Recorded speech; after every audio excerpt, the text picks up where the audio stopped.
పూర్వకాలం మనకి ఆముదం అనేది ఉండేదమ్మా. ఎరండి తేళ్ళు అంటాం కదా.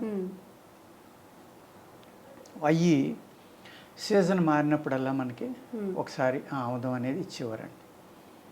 ఇవ్వడం వల్ల ఏంటంటే అంత క్రితం మనం తిన్న ఆహారంలో ఉన్న టాక్సిన్స్ కానీ, ఇండైజెషన్ వల్ల జార్పండి కానీ, ఈ ఏదైతే మన శరీరంలో అక్కర్లేని పేరుకుపోయినాయో మన ప్రేగుల్లో అవన్నీ క్లీన్ అయిపోవడానికి ఇచ్చేవారండి.